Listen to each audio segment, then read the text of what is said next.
The issues discussed on the Roll Call Room podcast do not reflect the opinions of any specific agency. Any characters discussed on this show may be fictional for comedic value unless you're a shitbag Steve. This podcast is rated explicit and listener discretion is advised. You're listening to the podcast that changed the game and rocked an entire profession.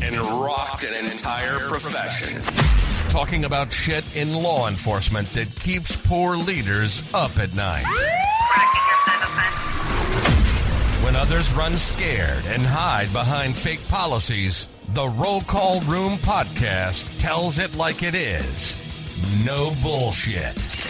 No matter how hard these Steves try, we keep killing it. And now, here are your hosts, Nick and Mark.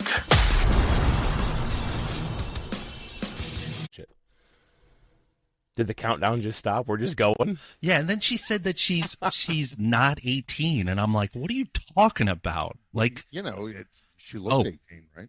Was that the counter? So apparently that was the counter. It just stopped. It just stopped. Awkward. We could be live right now. We might not. I don't know. I didn't think you were into animals like that, Nick. But when did you fall off the bucket? Okay, get into this. You're making my FBI file thicker and thicker and thicker. They did that on purpose because they knew that there was going to be a file opened up. So let's start at 4 instead of 1. What the fuck? Well, welcome back to the next threesome. This is the Spinning Our Gears side of things. I'm Turk. With me today are the one and only Nick Ruggiero and Mark the Cop. Nick, take it away. What's up, everybody? We are calling this the awkward threesome because we did one before, or awkward, or the post, or the reckoning. I forgot what we said. I'm thinking it's more awesome. I think I have early stages of dementia. Could be. It could be. I'd say awkward threesome only because, you know, like you've already done it before, so now you've decided to meet up again.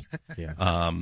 And you want to push the envelope a little bit. Should I stick my pinky in first? Should I just go full, 3 of them? Should I do the chief? Oh, I this is copyrighted, guys. Should I do the chief, which is all 5, but it looks like a lobster claw? This is what I'm calling the chief. And this is an exclusive on this episode.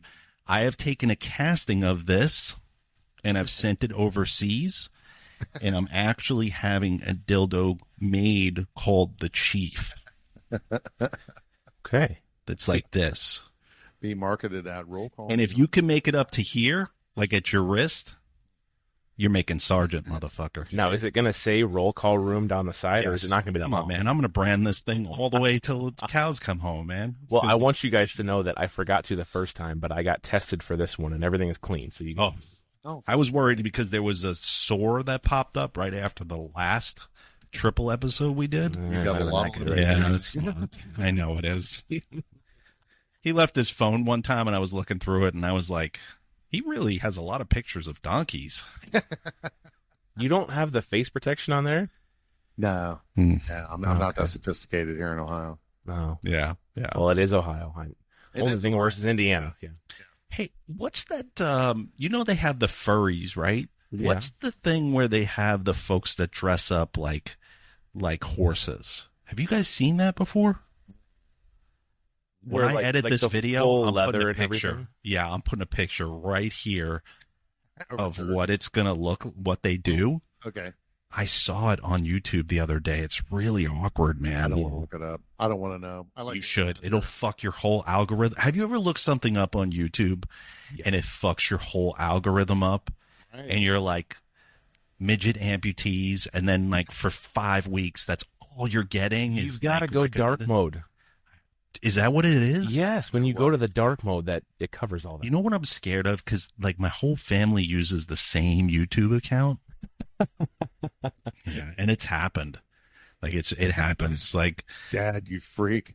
Yeah, it's like and they YouTube, like, they're slick because they put like your recents, like continue watching. That's what it is on like the second row. And so you got to quickly scroll down with your Apple remote when you're with your family, and you're like, no. That's who watched that? Fucking, so nasty. Yeah. Oh, they were 16 minutes into a 17-minute video. They definitely fast forwarded to the end. But going back to the all you basics, porn addicts out there, a couple hints from we're getting hints here. But it was to go back for a bit of seriousness. Turk reached out. It's been a while since we've done. It's been a while. Three of us. Yeah, it's been a while. Time has flown immensely. It's kind of weird. Turk and I, we message each other, and then there's a 3 group text, and Mark and I text every day. And it's always interesting because when we're messaging each other individually, we're all kind of experiencing the same thing with the exit from law enforcement, where our toes a little bit in and a little bit out. Yeah. The things that bothered us a year ago don't bother us now. We're removing ourselves from certain things. Like, I find myself taking stuff off of Instagram and Facebook, which I don't really use a lot anymore, which is odd because that was an everyday thing for me. Yeah. But I see stuff pop up on Instagram, particularly cop baiting, like cops that make bad stops, because it fires me up. And I see it with a different lens now. And I'm like, more recently, for an example, is this golfer. You guys know about the golfer that got arrested? Yep. Oh, yeah. Idiot chief yesterday gets on the fucking press conference, throws this detective under the bus, and rolls over him. Now, mind you, don't know why the guy didn't have his body cam on. Don't know what's going on with that. I just watched the actual video from a distance of what actually happened. And again, I'm saying, I watched it and it got me all fired up. And I've tried to remove myself from that over the last year. And I'm wondering whether or not you guys experienced that as well. Turk, go ahead. Yeah, I mean, I'm still in it, obviously. Yeah. So, yeah, it kind of triggers me a little bit. I look at, you said you don't know why his body cam was on, but the report is that he's being dragged by a fucking car. The last thing I'm thinking about is turning my body cam on while I'm, dealing with some douchebag pulling me by a car. So, yeah. I don't know. Do you think he got pulled by the car, though? I watched that video today, man. Didn't he reach in? I think he reached in, yeah. I think that was the problem. I think it was on his. The video doesn't look good, man. No. And they're not dropping the charges. But that goes back to one of the main things we talk about, how, because law enforcement's hurting so friggin' bad, the people that were pulling in, the things we're allowing to happen, tactics have all gone down the shitter. It was 8 months ago here in my state of Iowa. Some dude's hopping on the hood of a fucking car, just driving away with his gun drawn. Dude's paralyzed now. Oh, no. Yeah. The officer or the violator? The officer. Oh. He hopped on top of this car, on top of the hood of the car, just driving away with his gun pointed at the person, screaming at him to stop. I don't know how fast they got. It was 20, 30 miles an hour before he fell off, and now he's fucked up for the rest of his life. Why do he... Cowboy shit, man. Yeah. Why'd he jump on the car, though? Because it was starting to pull away. Because there's several YouTube videos. Contempt of cop. Well, my friends down in Blue Ash. Yeah, there's if you Google Blue Ash police pursuit, there's a guy on the hood of a car pumping rounds through the windshield. That's learned behavior. We don't teach that. Stops and approaches. Well, how shit, boys and girls, if you're listening. How many of you have worked parades or special detail with a detective that got drafted to do the detail? Right. Because that's what this was. I don't know for sure, so I'm speculating. But there's no way a detective volunteered other than him going on Jamaica in a couple of months and needs the overtime. Yeah. Right. A detective and a special detail or a parade is never a good thing. Never a fucking good thing. Because they're not used to dealing with the public. When you're a detective, you're dealing with victims, suspect when you finally narrow it down, you do the interview, but you're not having that constant interaction with someone that you need to de-escalate with. Right. And so and looks like from this grainy video that I watched today, it doesn't look good for him. And I saw the police report and what was written and what I can see. Yeah. They don't match. No. And what, Tennessee? Is that the Masters? Louisville. Yeah. And, well, you see in the video, he gets stopped by the first officer who directs him to go make a left. He goes to make the left, and the detective is there and fucking just berates, like fucking rips him out of the car. And it was a bad look. I think it was one of those moments where when you finally get his ID and you're like, I done fucked up. I was just going to say, I done fucked up. I done fucked up. Hey, Sarge. Remember those, Mark? Yes. Oh, hey, Sarge. I got one because, we're out right outside of D.C. Where I worked. I got a phone call that as a sergeant you never want to get, which is, hey, Sarge, got something, might be big. And I'm like, all right, cool, what's up? And he's like, got a senator from New York DUI. And I'm like, is he still in the car? He's like, nope, he's handcuffed in the back seat of my car. I'm like, be there in 5 minutes. And we arrested him. And it hit the news. The senior or the senior senator? Senior. Yeah. See, that's when you should have been like, call the lieutenant. I went off duty like 10 minutes ago. Oh, no. Listen, this was Nick. Watch, Commander. Hey. I did the Heisman. I was like, guess who we just snatched up? Yeah. Well, but you got to do your job. I mean, it isn't who you are; it's what you did. What I didn't like from what I saw of that incident, it just seemed to me like there's a stack of fucking charges here for something that. Yeah, that was seemed warranted. I'm not turning liberal on everyone. I'm just conservative as I can be, but man, that just looks stacked up. Yeah, I don't like we were creating the crime, to justify the actions. That's just how it appeared. Would you say it was trumped up? Ooh. See, I wish my sound effects worked. I could do the drum here, but on my side of the live track 8, I can't do that. Yeah. No, it was definitely. Oh shit! This hit the news. This hit the media. We need to figure out. Yeah. Those of you that don't have video, you didn't get to see the hand gestures. Right. Well, I was perfect. Yeah. Perfect. Paid that whore. Perfect.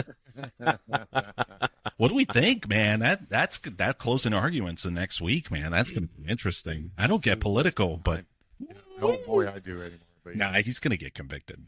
Come on, it's New York. Oh, yeah, no doubt. I mean, him just showing up. Then what are they gonna do? I like how this threesome just took a sharp turn to politics. Yeah. Within 10 minutes. Who's running this show? I don't know. I'm looking over at Turk, man. Much like any other threesome, I don't know that we no one really runs it, right?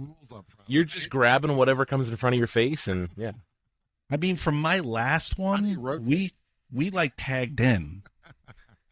I was like, all right, now you do him. And then he was like, oh, now you do him. And I was like, oh, okay. Like WWE when he stood in the corner and held the ropes up. Yeah, okay. We played tummy sticks. Okay. Well, let's overcorrect here and get back on topic. The last time we got together, Nick and Mark, we very briefly we did a lot of blow. There was a lot of blowing. That's not true. If the FBI is listening, that's not true. Kidding. Oh, they are. Russian Comedy Act. The IACP is listening. No. Blue No Help is listening. Yeah. Everybody's listening. Well, spell my name right. Anyway. There's a book out there, for Christ's sake. That's right. Right. I see that. I was going to address that soon. Don't worry. Where's that? Here. It's right over my shoulder. Yes. During the last episode, though, it was just a very brief comment how we talked about, when you're younger in the profession and you get injured and you're afraid to mention it, you're afraid to bring it up. And I know that we've all got stories, so I thought, fuck it, let's get together and tell our stories of getting hurt on the job. Man. Nick, I know that you've got a big one with a cruiser. I think I've heard it before, but I think we'll start off with you. And that massive mug he just got. Well, there's that too. There's that too. He's got several brain injuries, but I'm talking about the one in the car. I do. I mean, my major one was just before I got promoted to sergeant. Middle of the day, I was going lights and siren. It was a violent domestic involving a weapon. Old Town, Alexandria, which is very, very congested. every time I used to run code, I never flew through intersections. I wasn't one of those guys. So, like figure a very busy street, I would stop at every corner, look both ways, make sure I made eye contact, and then proceed. So it's kind of like fast stop, kind of like how I, do things. And I come to this intersection. Yeah, I come to this intersection. I got the red light, so I know I got to be extra cautious. Make eye contact on the left, make eye contact on the right, and see an ambulance who stops for me. I go to proceed through. The next thing I know, I wake up and I'm getting cut out of the car. Oh, my goodness. And what had happened was I had cleared almost through the intersection, and a lady went around the ambulance, and she tapped the passenger side, which spun the car around and wrapped around a telephone pole. And the reason why I went out was I had a Dodge Charger at the time, brand spanking new. And I hit my head on the shotgun, and I was out. And I remember Mike, my first co-host for the Roll Call Room, was there when they were cutting me out. And I remember getting loaded on the gurney, and I couldn't feel my legs, which scared the shit out of scared me. I was like, I can't feel my legs. And they were like, oh, you're fine. And I could hear them talking to each other behind me. Well, I could hear them behind me being like, he's not reacting to whatever they call it, like when they poke your feet and stuff. And I could hear you. Like, I could fucking hear you. And then we're rushing to the hospital, and then we get in there, and it was like the show ER. I've never been involved in that. Like, I've never been rolled into an ER, like a trauma center. And it's 50 million fucking people asking you questions. Can you feel this? How does this feel? And then they turn me over to the side, and next thing I know, I have a finger in me because they were checking for internal bleeding because my stomach apparently was ascended. And then, they did all these tests and everything, and then they wheeled me into a room, and they're like, you're going to be fine. And I was like, I can't feel my legs. And they were like, yeah, you slipped 4, 5, and 6 of your vertebrae. You might need surgery eventually. That's pushing down on your nerves, which makes your feet, you can't feel your legs. And I will tell you, out of all of that, there was a deputy chief who was forced out, which sounds very familiar to us. It was a female deputy chief. She was my lieutenant, and she got promoted to captain, and then from captain, deputy chief. She stayed with me the whole entire time. She stayed with me and my wife. When they released me, she dressed me. Like, she legit, put my clothes on me. And I remember I had loved her before that, but that solidified, true leadership. Yeah. Chief came and did his, 5-minute. How's it going, brother? Hey, Sal, how are you? And you're like, Sal? What the fuck is Sal? And you're like, you doing good, Jeffrey?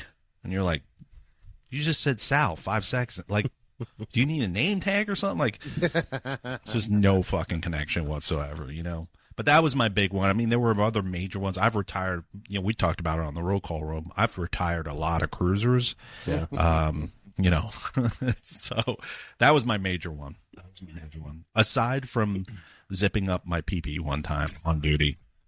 Beans above the Franks? Yeah, and then you have to work the whole day like that? Yeah. It's weird. Yeah. Well, you mentioned how, and my story is kind of the same way, but you talked about the doctors, you can fucking hear them talking.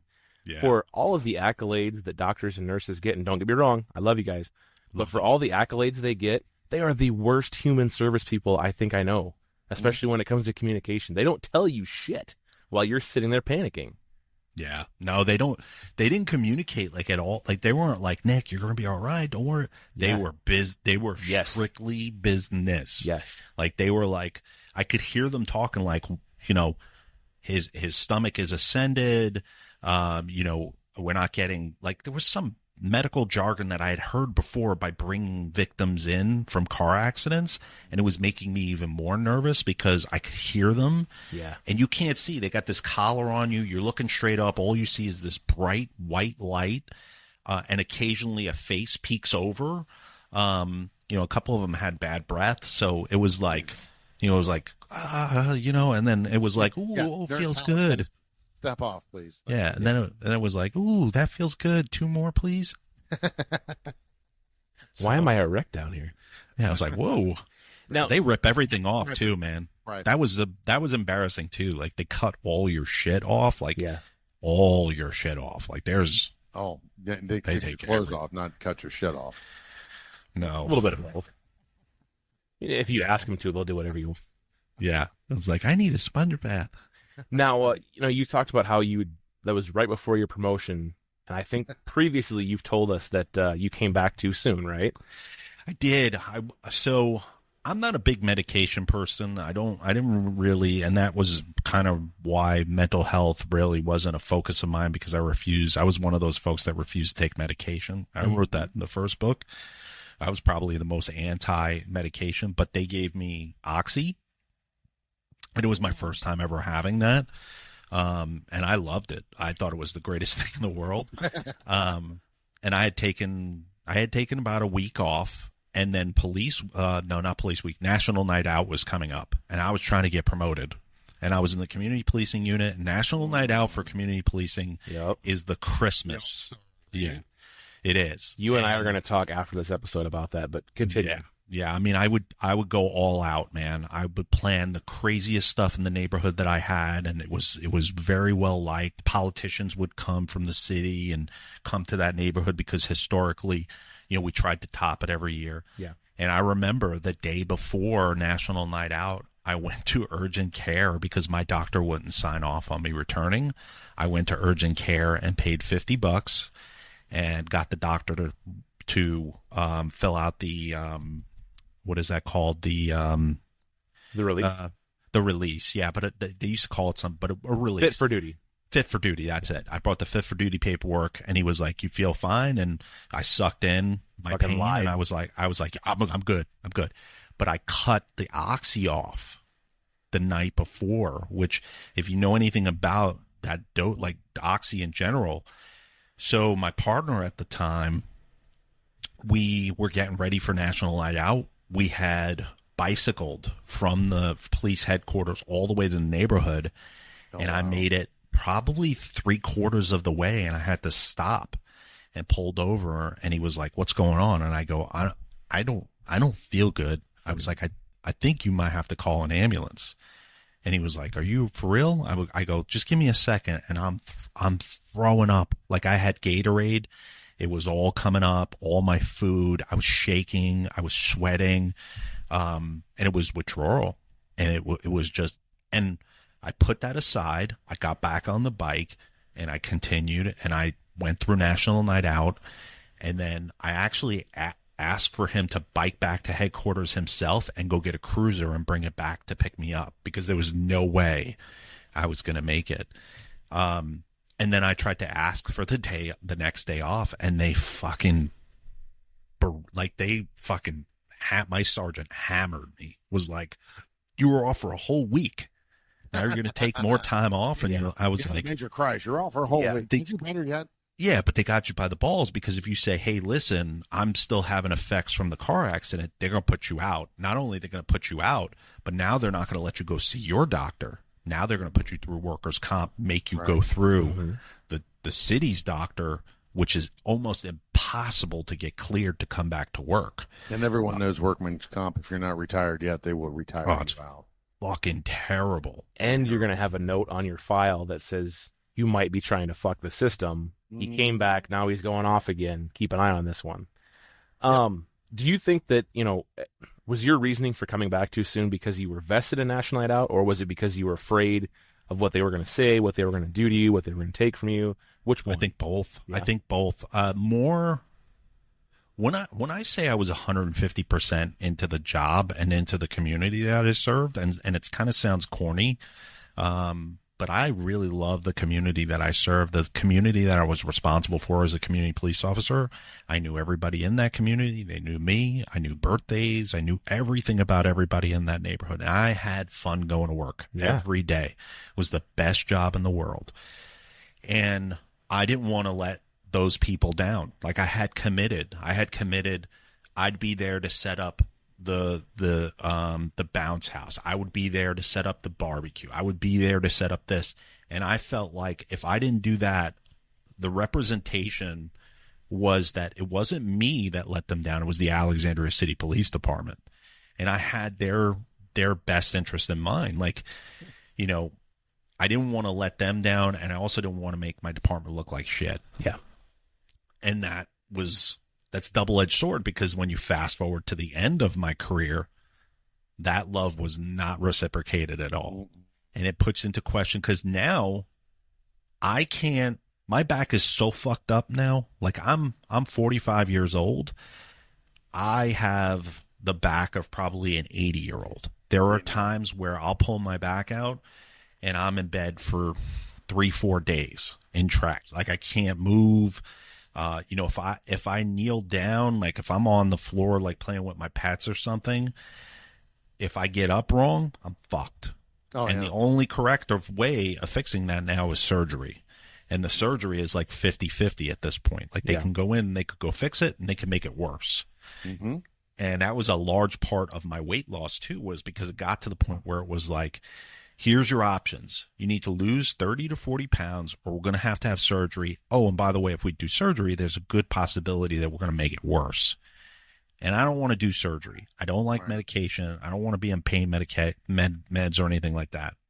But it was both. It was both also because I didn't want to be out any longer, because my department had a history of shoving you in records or DEC, Department of Emergency Communications. And they were short 911 operators, and they were bringing officers up there that were like sick or injured or something like that, and they were getting you certified, and then you were pigeonholed. You were reassigned to the Department of Emergency Communication. Oh, wow, really? Because they didn't have operators. They didn't have, you know, DEC operators. And I didn't want to be that person. Like, I didn't want to do that. I'm a road dog, you know? But it taught me a valuable lesson. I was injured multiple times after that. You know, but that was the major one. That one was the life-altering one. I'm going to send you a link here in a minute. You have got to try DDPY. It's Diamond Dallas Page Yoga, the former wrestler. Okay. Dude, that shit will change your life. Really? It will change your life. And I don't get paid a dime for that, obviously. You know, somebody on a work trip that I was at the other day, actually my boss's boss was talking about doing yoga for his back. Yeah. And he was like, it changed my life. Like, he's like, I do it every morning. And I was like, and a light bulb went off, and, you know, Alzheimer's. I completely forgot about it. This was 2 days ago. And he was talking about yoga. And I was like, you know, I did yoga when I did P90X, and it was, you know, no bullshit. It was a lot of fun. Yeah. It was really fun. So this guy, former professional wrestler, broke his back twice, was basically told he wouldn't, you know, work out or walk again, and yoga is what saved him. So, yeah, I'll send you that link in a little bit. But yeah, please do. Mark, with that salt and pepper hair over there, that beautiful face. It's beautiful. Wise beyond your years, experienced beyond your years. You have got to have some stories over there for injuries. Well, I have the only major injury I have is my fucking brain. Yeah. To be honest with you, you know, I've gotten hurt, but the job related stuff, it wasn't anything as dynamic as what Nick has. Right now, I currently suffer from a double hip impingement. I have not got the hips replaced purposely. They only last 10 years. I'm 57 years old. I don't want to be going through this shit again at 67. Yeah. They need replaced. I mean, my left knee is fucking garbage. I got ran over by a academy student, and yeah, it needs replaced. So, you know, what we do is we live, and like today, we have what's called a kind of a walk and talk. What we do is we teach Apex, and so we have the students actually go out and walk the track. So Wednesday, when we're doing the walk and talk version of that, so we actually show them the track, I stepped off the edge of the pavement and rolled my fucking ankle. So I'm hurting. I did a 8-hour lecture today at the community college at the Basic Police Academy. So right now, that left ankle is swollen up, which is also the bad knee. That's because I'm going to sound like the old guy. Oh, everything hurts, you know. So what is your level of pain? So through taking, and a lot of my injuries are due to training injuries. So I'm a pursuit termination techniques instructor. So L3 and thoracic 5 and 6 have been broken because of bad pits. So a lot of my decrepitness is from training.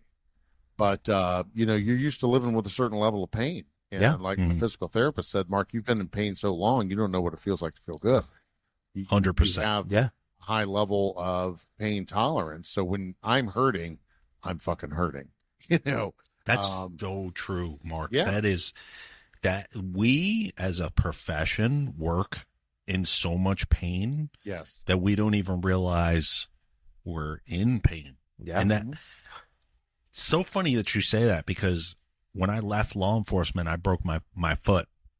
Oh, goodness. And I just kept walking around on it. And I went and got an x-ray done. And the doctor was like, how long does this hurt? And I was like, I don't know, 7 months. And he's like, this is like, he's like, it's, where your toes are? It's that part right here. Yeah. And it cracked right here. And he was like, that's been broke for I could see where it tried to heal and then you broke it again. Right. And he's like, we got to put you like in a boot. And he was like, you sure that this just like it didn't just happen? Because you'd be in a lot of pain. And I'm like, yeah, I was in a lot of pain. And it's so funny you say that. Eating and leaving Tylenol to make the day go by. Yeah. Fucking caffeine, Icy hot and fucking like suck it up, Ace Bandage. Let's fucking go. Yeah. So go ahead, Kurt. Well, no, I was just going to say, to go along with that, like, think about when you retired and you no longer had to wear the gun belt. How long? And you said you need double hips anyway, but how long did it take before your hips and your back felt normal not wearing that fucking gun belt in a cruiser? Did you guys have outer carries? We did. Yeah. That's another thing, man. When I went to an outer carrier, I started feeling a lot better, especially with the broken L3. Yeah. Because there's, I took a lumbar pillow to work. And because, the lumbar wasn't enough support in my cruiser. I had a Ford Interceptor utility, and it had great lumbar support, but it just wasn't enough for me.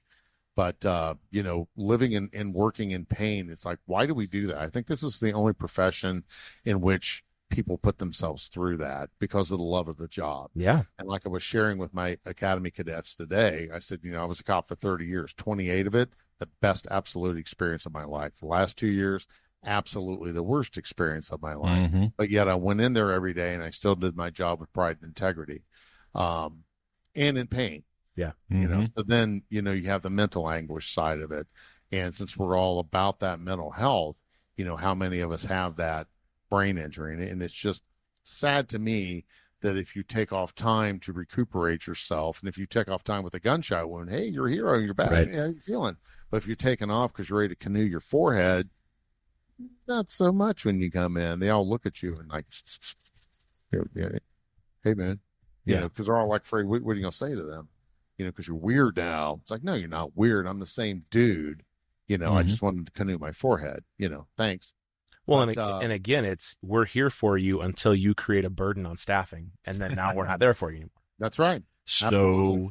True. Which is, but, there are people that have ruined it for good officers. Absolutely. Because there are the ones that are shit bags to begin with. Yep. Yes. And then they stub their toe or they get smacked by a suspect and they're gone for 3 fucking months.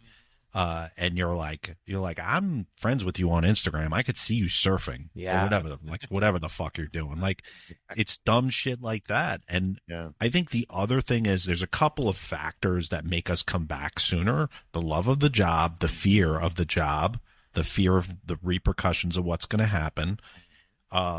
Ego and pride is another one, which is I don't want to seem weak. I don't want people to perceive me as scamming the system. Even when like a major back injury or ankle, like getting hit by a student or something, like those kind of things are like anybody that's going to question you taking some time off from those kind of injuries, they're pieces of shit. Yeah. But at the time when you're going through it, these are people that you think you respect. Right. These are people that you want their approval. Right. These are people that you're like, it's like you're trying to get dad's love, like, and then when you leave it, you're like, that guy was such a piece of shit. Why was I so entrenched on his approval? Like, the but you have to be removed from it. It's the hive mentality. It totally is, man. It's the cult you always talk about. Oh, it's totally a cult, man. It's the fucking Hunger Games on steroids. It fucking is, man. I mean, it made the odds forever be in your favor. That's what law enforcement has turned into is the Hunger Games. You're hot when you're hot, and you're not when you're not. And when you make a big arrest, that's going to last you 20 minutes, 2 shifts, yeah, maybe if you're lucky. And then it's like, I was going to say 5 minutes, but yeah, 20. You said 2 shifts. So hey, I think it's right after roll call. Everybody's like, all right, you got your kudos. Now what? Like, it's like, oh, that was so yesterday. Like, now what are you going to do? Well, how about the pressure from, supervisors? Do you really want to report that? Like, do you want us to do the paperwork about it? So, like, I had one where I was on the team. I was on the SWAT team, and we weren't even, I think we were just walking down to pick up targets, but I hit a piece of uneven ground, and something popped in my knee, and it hurt fucking bad. And I got I got that all the time. It'll be better. Do you really want to do you really want to go sit in the ER for 2 hours and wait to have it checked out and be that guy? And then the next day I couldn't put any fucking weight on my knee. Like, I had to grab that heavy duty ACE bandage and fucking knee brace and brace it to the point where I could put some weight on my knee and make it through the shift. Like, it's such bullshit. That stupid. You can't go buy a knee brace without being seen by a doctor. Yeah. I think things have changed, but after I got ran over by the student, I tore my meniscus. I mean, I physically couldn't fucking walk. Yeah. So I had 3 ACE bandages. I had to go to Target and buy a bunch of ACE bandages. Yep. I think I took a stick and put to the outside because the knee wouldn't stay. Yeah. And they're like, well, you have to go see a specialist. When's that going to happen? 3 weeks. Yeah. Your fucking mind. I can't get a lot like this. Right. Yeah. I hobbled around at work for 3 weeks until I could get in and see the specialist. I still didn't get a fucking knee brace. Well, you look like you're healing up pretty good now. Yeah. Thanks. Yeah, just that fucker going, do you really want... And it was because he didn't want to look bad and report to his boss that there was an injury during his training. But motherfucker, let's just get it addressed, Training was the worst with that stuff because as a sergeant, I never discouraged my folks. Matter of fact, I encouraged my folks to report it. Yeah, it took me 3-4 hours to do the paperwork, but I would explain to them this way. Listen, I would much rather put the paperwork in, and 4 months from now, when you say your back hurts, the city has to fucking cover you because we have it reported. 4 months from now, if you don't report this and you say, oh, I hurt my back on a scene fighting some suspect 4 months ago, you know what they're going to tell you? Go fucking pound sand, because if you didn't report it, it never happened. Right. And in Virginia, there's a statute of limitations of what they'll cover to begin with, which is 2 years. Right. So, and that's pretty standard across the board. Yeah. We should have had Mayor Joe in here because he's a workman's comp attorney. So, that would have been good. Yeah. Yeah. Would have been like, why do they always fuck us? 3 times 4-way or something like that. Ooh, a 4-way? That could get confusing. I don't know if I have the lube for a 4-way. Oh, I do. Okay. All right. Yeah. I do. What was that we put on? Warming? Warming. Oh, okay. Yeah. What I will tell you, though, that is... Ouch, you're on my hair or something. Ouch, you're on the chief lube. Ouch, you're on my hair. And for the real Rambo people, my knuckles are white. I'm ready. But I'll tell you, other than lube, what you should really do is take care of your balls. You should go to manscaped.com, use promo code Roll Call Room, and get 20% off your purchase. Manscaped.com. Manscaped.com. All right, so who's next? I'll go with one. I talked about the mini one, but the one that took me out that I didn't have any choice on, I had to take time off work, was the training bite that I took from a canine.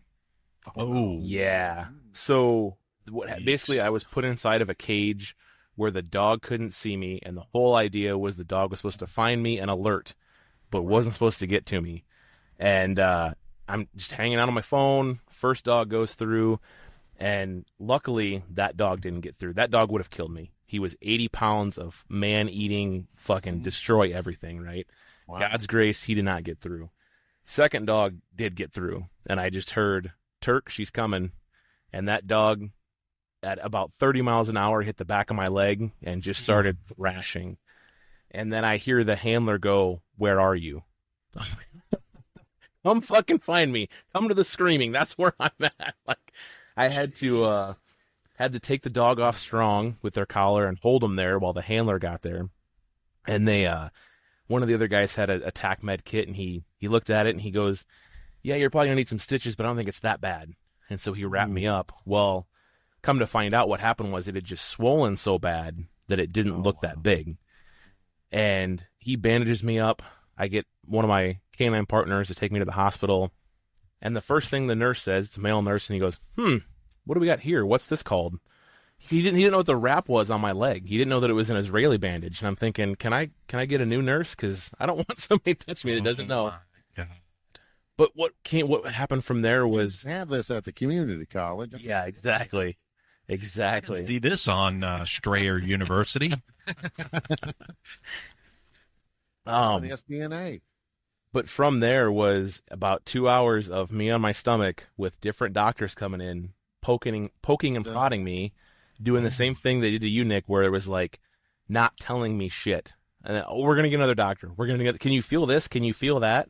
And that's what made me, like, when they're asking me if I can wiggle my toes, I'm like, oh shit. We got tendon damage. Yeah. Yeah. They brought in an orthopedic surgeon, and he started finger fucking me for a while. By now, my wife had gotten there, and she said he was like this far in, knuckles deep, into the back of my leg. Yeah. So when I say finger fucking me, he was literally... What was he feeling around for? Fucking he was trying to see tendon damage, how deep it was. It hit muscle, but it didn't do any damage. Did you feel that? Did you feel it? At that point, you just completely... It all hurt. And I think by the time he started putting his fingers in me, they'd given me morphine.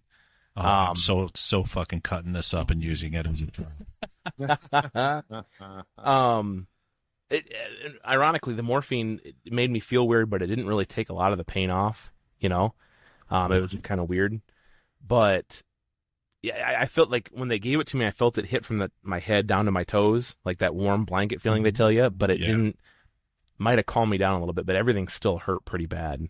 No. So he gets in there and he basically tells me he's trying to decide whether or not they're going to knock me out and go in that way, or if they're just going to do it all on the ER table. Or the ER awake? The bed. Yeah. And that's the route they ended up going. They awake? Yeah. They poked around the hole with a bunch of Novocaine, and he brought in this machine that was supposed to spray in water as he's fucking scraping and cleaning. Because what some of you might not know is that with a dog bite, they're more concerned about the bacteria that gets into your system than the actual bite. So he's got this machine that it's supposed to be squirting water in and then sucking stuff out. Well, he's like, this isn't working. So he just cuts it. So now he's got a jagged piece of shit in my leg that he's scraping away at, muscle and fat. And yeah.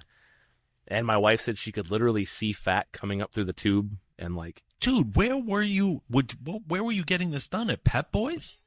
Yeah, right. Well, what made it worse was this fucking orthopedic surgeon worked for the both hospitals, and he was just on call. So I had to wait for him to get done at the other hospital and drive over to where I was at before he could do anything. What the fuck? So he does that whole cleaning out process. Basically the back of my knee got raped is what happened. And then he stitched it up. Tell me more. Yeah, it was not as sexy as it sounds, I'll tell you that much. In my head it is. Just blood everywhere. Oh. So he finally gets me stitched up, and they got me pretty dope. He prescribed me some medication, and I remember being worried because I told him, like, for those who know me, I don't drink, I don't smoke, I've never done drugs. I'm a huge lightweight, right? Over-the-counter allergy meds just knock me out. And I was like, I don't know if I want to do that because I don't normally take drugs. And he goes, no, you're going to want to go pick these up and you're going to want to take some tonight and just go to bed. So I slept for like 12, 16 hours after that. Wow. How long were you out? Oh, that's a good... It was several months. Holy shit. Because... You were legit out. Yeah. So one, the injury itself, the actual bite had to heal. We had to work through the scar tissue back there. And then the impact from the dog and thrashing messed up the front of my knee also. So I had a ton of PT that I had to do to fix the front of my knee. Damn, I'm surprised that they didn't try and fucking medic you out, like medically. We were so fucking hurt for bodies, they weren't going to do that. No. They wanted, they had me dictating interviews. Did you get, like, through workers' comp, did you get, like, disfigurement or anything like that? No, but I will say that compared to other stories that I've heard, I was taken care of pretty well with workman's comp. Good. Now, the city HR person called my wife while I was still knocked out and doped up and was like, well, so is he going to be to work tomorrow? Like, are we going to have him on light duty? And my wife goes, is this your personal cell phone? And the HR person goes, yeah. And she goes, I'm going to send you a few pictures. And she sent this HR person pictures of the doctor with his fingers in my knee. Good. So, yeah, after they saw the gruesome pictures, they took care of me. Good for your wife. Yeah. Wives are awesome, man. They are great. Especially during injuries. My wife was in the ER when I was arresting some guy for DUI. And I got one handcuff on him, and he got the turn on me and punched me right in the fucking eye and broke my orbital bone. Oh no. Yeah. And my wife, another 3:00 in the morning, fucking trip to the ER. And the guy, so they took me to the ER and they took him to the ER because obviously breaking my orbital bone, I wasn't just going to. His, right? Or both of his? There were some injuries. Well, it's over the statute of limitations, but he was far. In the hospital, we send 2 years to the morgue. Yeah, he was in far worse shape. Let's put it that way. But they put him in the room across, the ER just has the curtains. Yeah. They put him right across from me. And so my wife comes in and the chief is already there, like next to me. And he's like, the charge nurse said, I know. One of you need to move. My wife's like so loud. She's like, where is that piece of shit? I got to shoot him in the dick.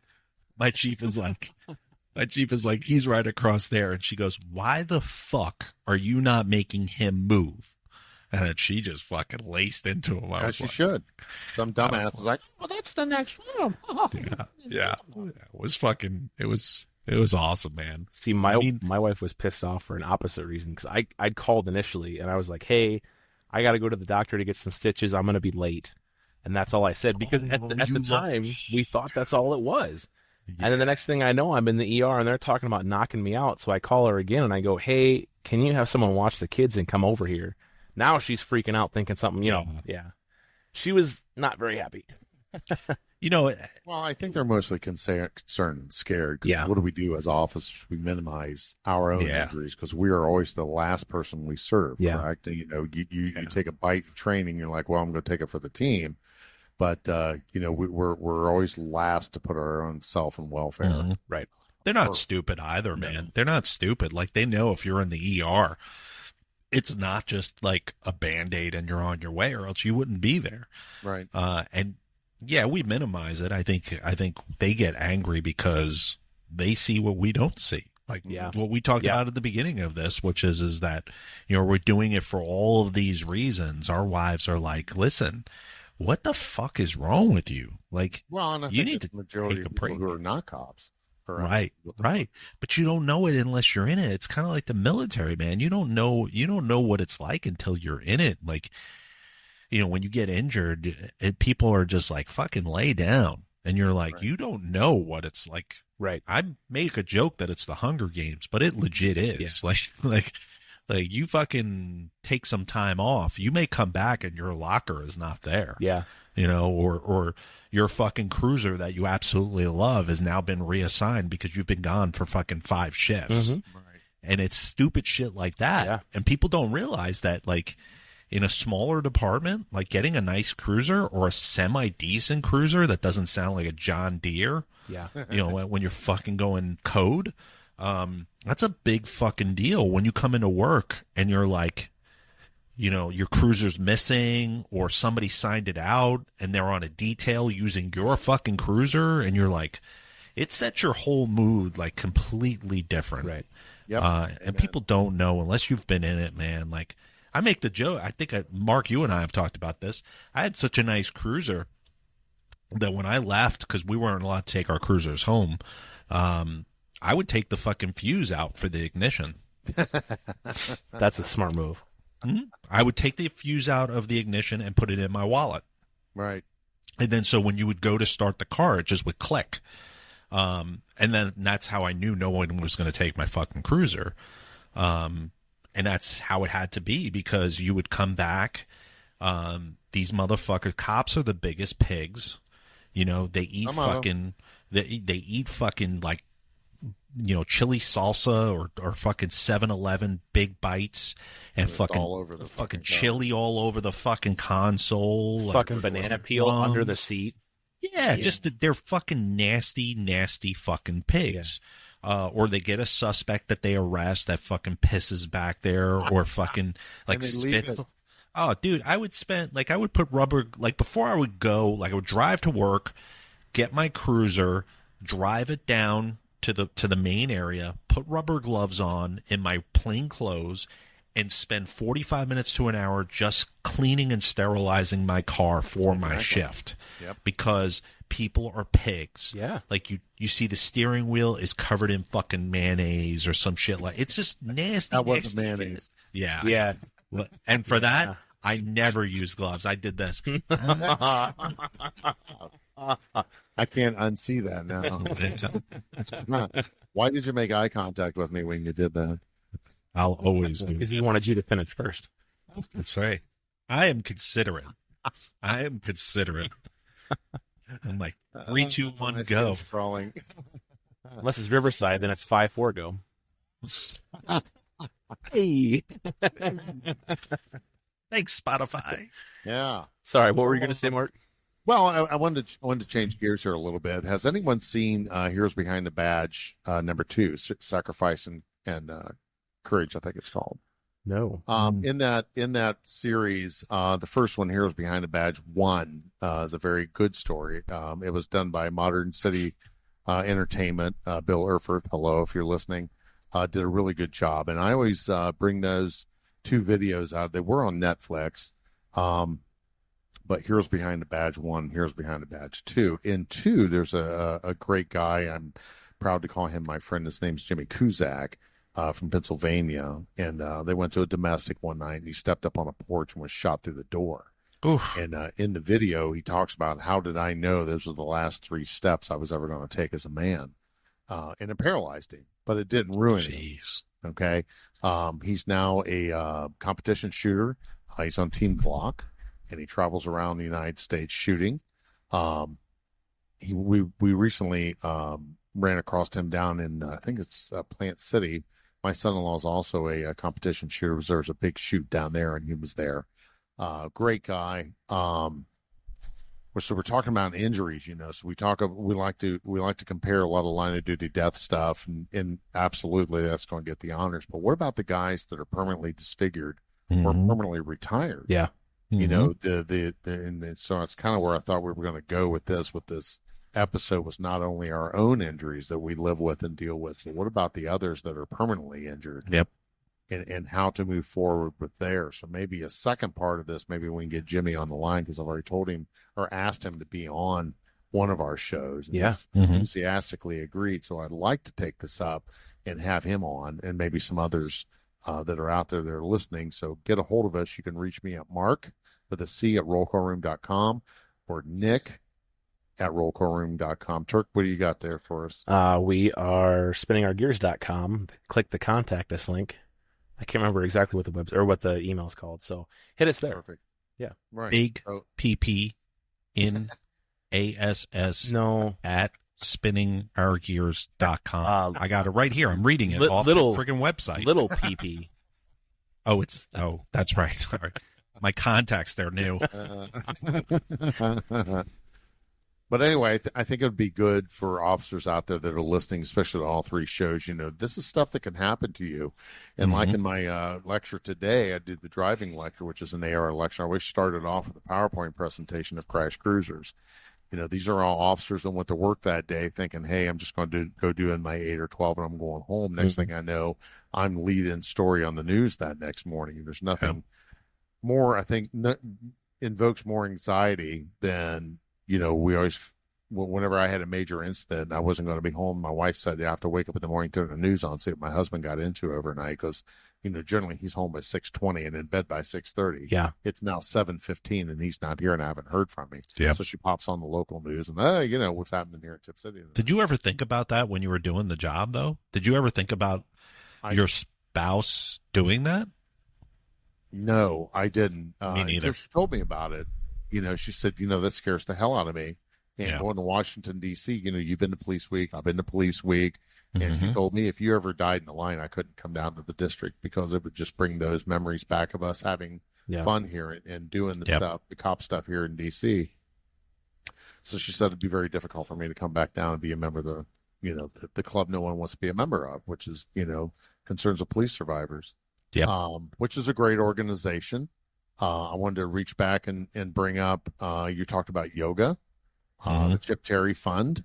If you're looking out there for a good charity to support, they actually help out with first responder stress. And it's one thing Joe Terry, hello, if you're listening, recommends yoga. And that's what she was providing, yoga to fire departments so they can work through their stress. And nothing but good things come from that. Is how are we going to work our bodies and or work our minds to have that recovery, even while you're on the job and after the job. Yeah, very much so. Well, and you talked about, your wife and what she's watching the news, and Nick, you'd mentioned how you don't think about that. Part of my job over the past 2 months, I was doing business contact updates, just going in and saying, hey, who's someone we get a hold of in the middle of the night, if there's an issue. Talk to this front desk lady, and she gives me her name, and I go, oh, are you related to so-and-so? And she goes, yeah, I'm having a panic attack right now. I thought you were coming to tell me that he died. An officer in the next agency. Fucking, it's something we don't think about, but, so the stuff they're going through, you know what I mean? There's no way to work around that. They're living with that every single day. They see a cruiser go by, and they panic, Yeah. Yeah, it's stuff that you don't think about. Well, or if you do have an incident, turn your radio off. Yeah. If you go pick up the wife to take her to the hospital, turn your radio off. Yeah. Turn it off. Just tell somebody, if you need me, text me. The radio's off. Good point. They listen to the radio. They know the jargon. Very good They're point. going to hear these guys on the off channel. You don't want to keep them in the dark, but you want to do your civil service with them and show them the dignity and respect. And sometimes ignorance can be bliss. So here's the question for both of you, and you might have different answers. If you have to go notify a wife or a spouse, I guess, of either a death or an injury, do you think it's better to call first or to show up first? No, I've had to do it before. You definitely don't want to call. Yeah. You definitely want to be there in person. Absolutely. And you don't want to do it on the front steps. Nope. you want to turn around and be like, hey, can I come inside? It's not fun. Yeah. But it's kind of like a death notification, which is don't beat around the bush. Yeah. Because they know. I mean, they fucking know. I've done it twice, and both times the wives were like, where is he? Yeah. Let's go. Yeah. And it's not fun to do. But I think, Mark, you feel the same way? Definitely not call or text. Never. I will say that there's injury notifications always in person. I will say that there's some chief of polices out there that I would love to just do it via text. I guess my point behind that, though, is like you said, they know, and they know what that squad car showing up means. And I'm thinking, if Nick gets hurt on the job, but he's not dead, is there the whole, hey, Mrs. Ruggiero, it's so-and-so, everyone's okay, I'm just letting you know that I'm coming over? Or is that even not? You think that's not the right way to go? No, because they're going to have a million questions. Start spinning. Yeah. Start spinning. Both times my wife has been well, not both. I've probably been injured, brought to the hospital at least 4 or 5 times. Jeez. And all 4 or 5 times, they called her, and that set her off like you wouldn't believe. Gotcha. She was like, I got a phone call. It was very short. It was almost like a checkbox. Oh, yeah. It was like, hey, listen, your husband's been involved in an accident. He's at Alexandria Hospital, room 12. Here's my number. When you get there, just give me a call and we'll get you in. And it was like really impersonal. And, she watched all the cop shows. Like, she's seen the cop shows where they come, drive up to your house and come give you some fucking courtesy and come pick you up. My department didn't do that shit. They didn't do that. Well, and the best thing about it, show up in an unmarked. Yeah. Yeah. Don't have a mark down in front. Because what's the first thing the neighbor's going to say? Right. Yeah. Especially if you don't have a take home. If you have a take home card, it's probably not so much. But if something like that happens, come in an unmarked. Be empathetic. Don't talk in jargon. Hey, Nick got hurt on the job. We're just here to pick you up. Do you need me to call clergy? Do you need me to call some family for you? We're here to support you. Even if you're sergeant or lieutenant, why aren't they there doing that? What is so important that they're not here? That's part of your job, is to take care of business and to take care of your people. Yeah. And that's what we do. This job is relationships. Yep. I see people recoiling when I'm saying, what do you mean relationships? That's what we do. We're people. We're public servants, correct? Yes. Yeah. Sometimes the relationships that we maintain are with one another, and sometimes those are the people that we fuck the most. Yeah. Like Dr. David said, he's treated public servants for years now. He says nobody fucks cops like other cops. Yeah. We talked about that the other day on the phone. Yes. Yep. And, why are we having that empathy for them? That's why I talked about going down to D.C. and hear it, and when I'm home or when I was still working, these guys are like whining about the overtime, just petty stuff. But when you go down to DC and you sit on that wall, on the 15th, before they put the colors back up and before they have taps and they pipe the memorial, there you see loss. Yeah. Where people are toasting their loved ones and their the cohorts there. That's where you see loss. That's where you see brotherhood. And that's why you go to D.C. every year to pay homage to those folks. Yeah. When we were the host city for Police Week, Alexandria City is the host city.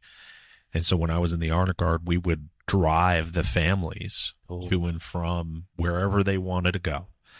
And I've told this story to you, Mark, which is by the second day, you pull up at the Hilton Hotel, the Mark Center Hilton Hotel. That's where the host hotel is. Yep. And you pull up and you pull your cruiser up and family members get in and they get in the back seat and you don't even get out of the parking lot and they're telling you how their loved one died. And by the second day, you want to, but you won't. You want to turn around as soon as they get in the car, just put your hand up and go, I don't want to know. And you can't, because you're part of that therapy for them. That's what they're there for. And I will tell you, that shaped my life. Like, I never drove recklessly, but I certainly pushed the envelope quite a few times. And after my first police week in the Honor Guard, it changed how I drove. It changed a lot of things that I was doing, because you don't really, like, you see the number of officers that are lost, but it's those year one survivors that rock you. Yeah. Especially with kids. It rocks you. And the worst ones are for the pregnant. Define rock you, meaning you do 12 hours and I would get off after like one day and I would just sit in my car and not sob, but I was just utterly depressed, because you're hearing all these things. You're seeing these kids that are affected by it. You're seeing pregnant widows that the kid will never meet their dad, or it's just so sad. And some of the ones are just so brutal and so terrible. And then you meet people that have gone every year for like 5 or 6 years. The hurt is still there, but they're paying it forward. They're counseling and being advocates for the first year people. And that's what makes Police Week kind of special is that, it's that extended family, that extended cops family. I can remember one year I'm standing there when the Candlelight Vigil was still downtown at the Wall, because they moved it over to the lawn, to the mall, and we were still there. And this first year widow was there getting her husband's pencil etching, right? And her department's there with her, and they couldn't see. Well, I'm me, fucking Boy Scout. I had a flashlight, so I turned on my little mini Sure light so she could see what she was doing, and we just stood there, and while she did her thing, and she's crying the whole time, because this is, like you said, Nick, this is their life now, and it's the club no one wants to be in, and how does that affect us that are still here?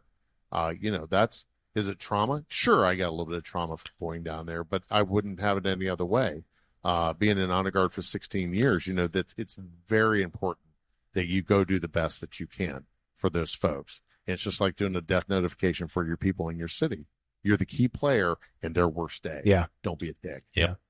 Just like with us. Why the fuck is management calling my loved ones if I'm injured or something happens like that? They don't want a phone call. You show up. Well, and I think it was either you, Mark, or maybe it was Erica that posted the meme that talks about how until you've been to one of those funerals and you've had the family clutching on you because you're on the honor guard and you can't talk or move, you don't know how heavy that piece of fabric that covers your badge is until you've been through that. Yeah, it's a different weight, different pain. Yep. Yeah, it's unique. It puts the job definitely in perspective. That's why not everybody can do it. Yeah. Not everybody can do that job. If the academy was easy, everybody would do it. And if the job was easy, everybody would do it. And the fear is that, the ones that are joining now don't really understand that heavy burden. They're TikTok cops. Yeah. They're in it for the wrong reasons. And, we're not cultivating 25-year officers. We're cultivating 5-year, on to the next thing, kind of officers. I agree with you, Nick, and I disagree with you. And I agree with you in the matter that we talked about this on the roll call room, is that the profession needs to change as a whole. Yeah. This needs to be a 10 to 15-year job. Yes. 100%. Period. Yeah. And out because of the devastation physically that it takes upon your body, mentally it takes upon your mind. That we should be recruiting all walks of life. I have a 35-year-old in my basic academy class. Mm-hmm. They always wanted to do this job, people. Yeah. The city of Dayton has raised their minimum age for the academy to the late 50s or 60s. Poof. Yeah, I'm 47. I don't want to be doing the job. I retired. No. Should be 15. Should be 15 and 50. Yeah. I'll say that till the day I'm dead. 15 and 50. 15 years, 50% pension, and you're out.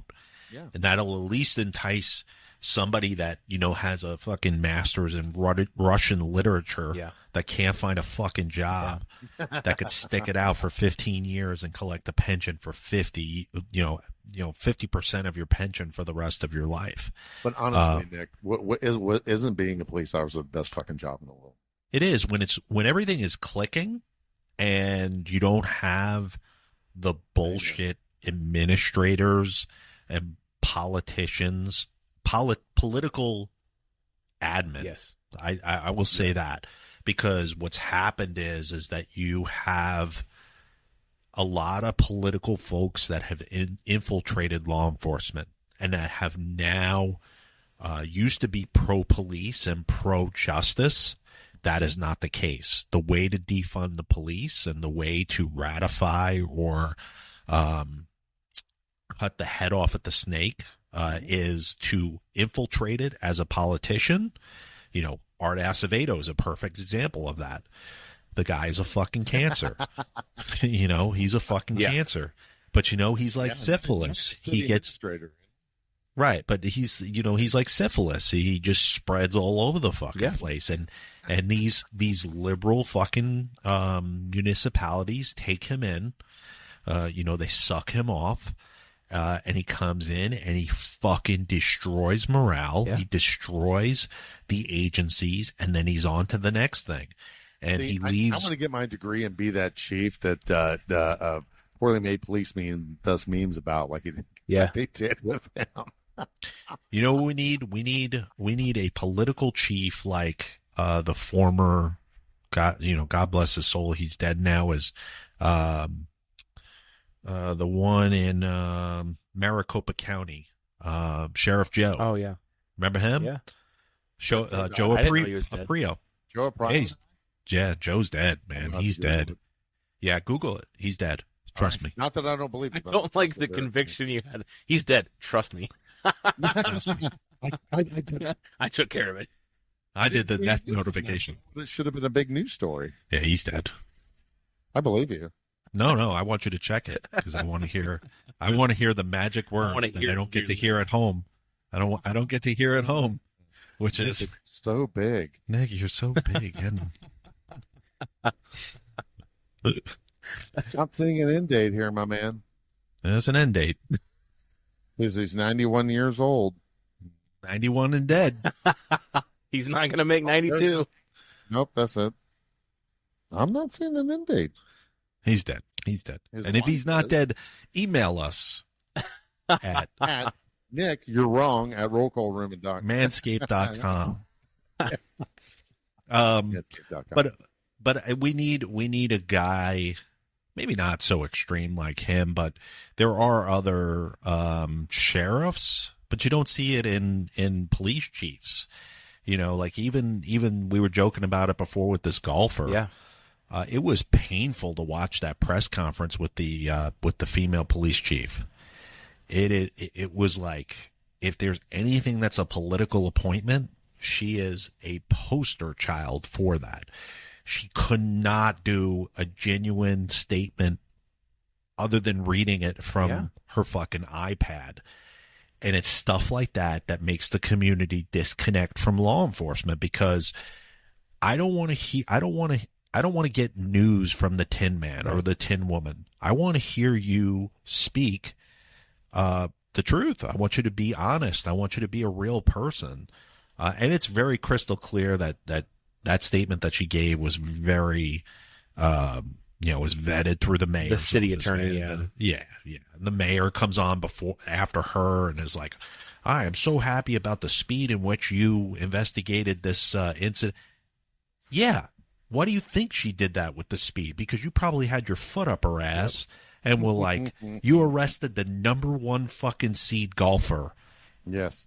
Like, this is what our community relies on for income, is the Masters. Like, what were you fucking thinking? Like, or I'm sure that detective is like really upset about it. Memphis 5. Look at the chief there. Don't get me. Look at the fucking that chief fucking there. motherfucker. Yes. That Mark knows my feeling about her. Like, she got forced out of her agency months before that happened. She signed off on the Scorpion team. Yep. Their operations plan had to be signed off by the chief of police. She knew what they were doing. She put out memorandums of how happy she was with the results they were getting. Now, grant you, let me back up, because I don't want to get fucking emails. She didn't know that they were going out there and beating the shit out of people, and that they were fucking, like, what they did to that guy. Let me tell you something. It's a far cry from Freddie Gray, and it's a far fucking cry from Floyd. Yeah.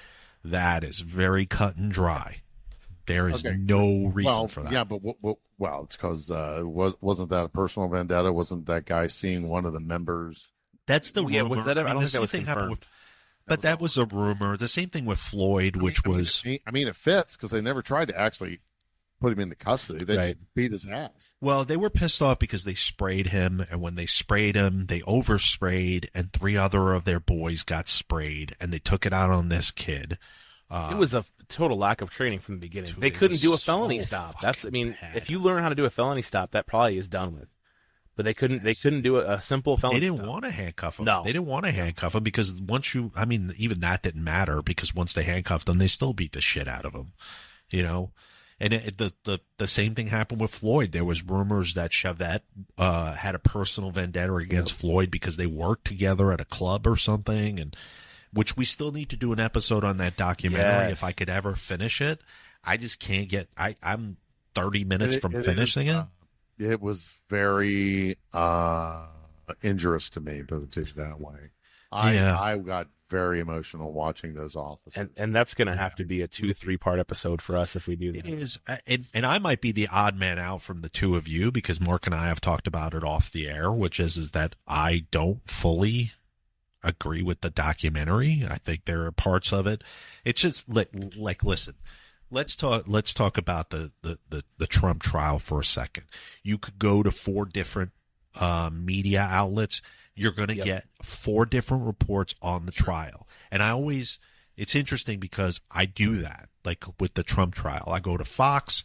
Fox says he's winning, and the witnesses are a disaster. You go to CNN, which I never go to. If CNN told me that the fucking sky was falling down and I was outside, I would still look up.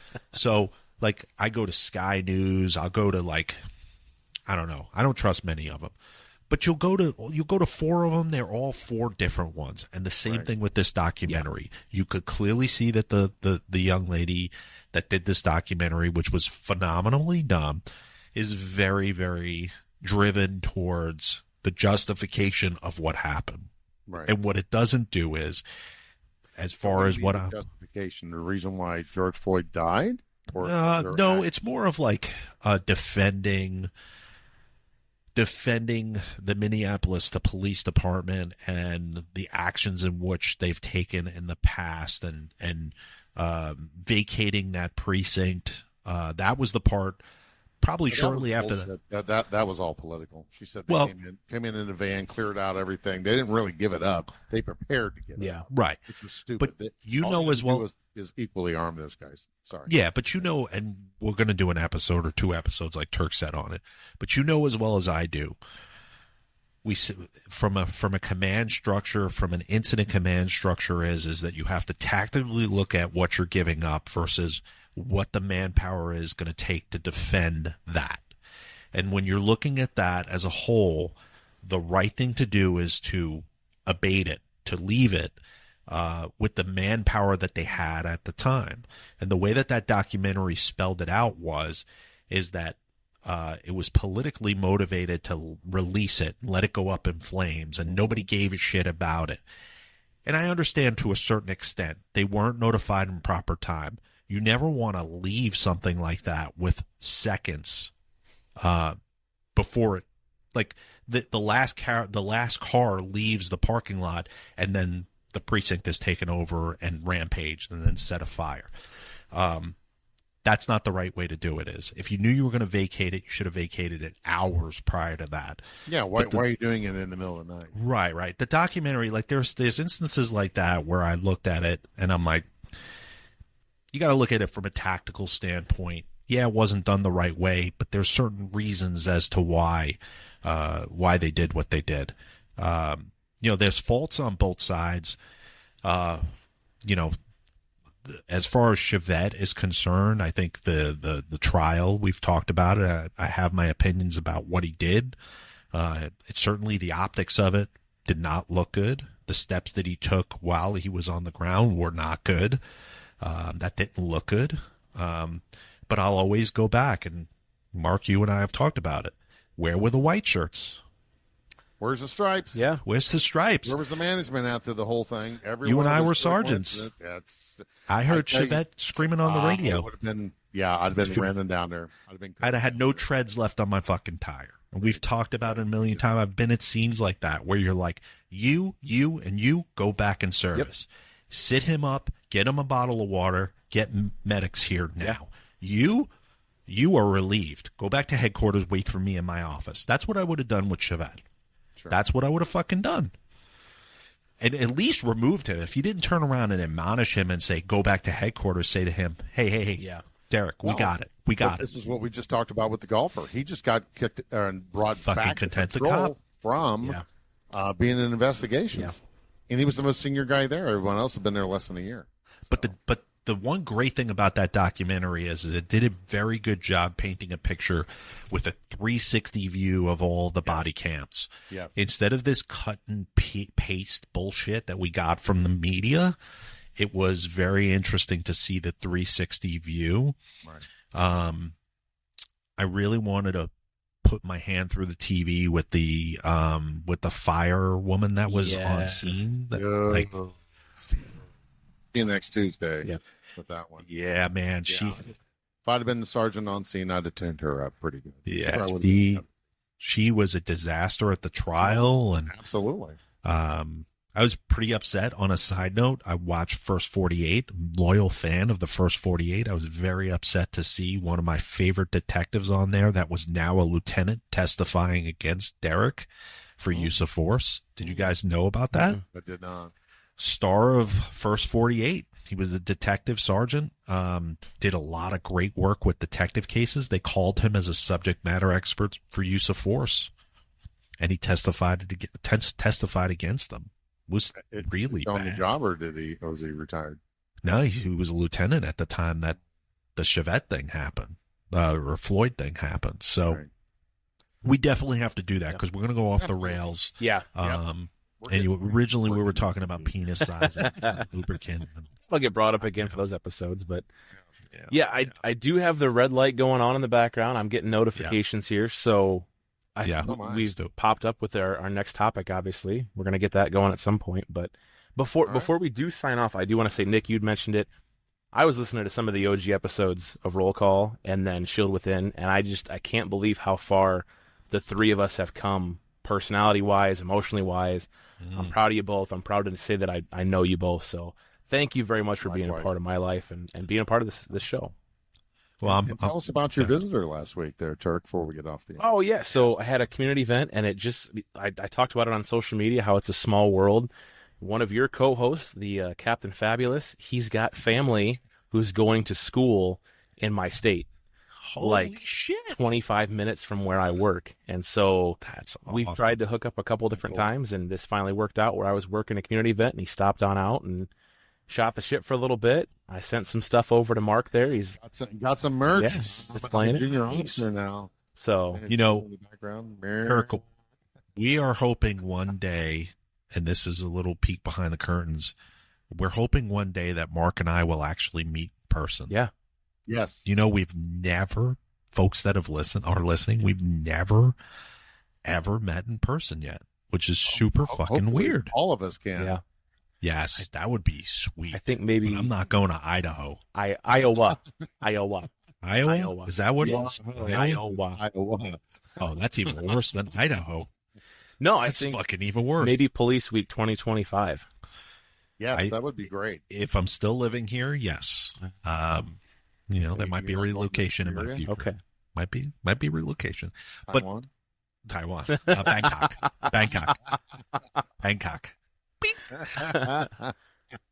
Not to get mushy, but I've known you for quite a while now, and I'm super proud of your book. I was really, really happy to see you put out a book, and not only a book, but a good book. So, I'm proud of you. That's a huge step. It's a good, fulfilling feeling to put your name into Amazon and see something pop up other than a blow-up doll.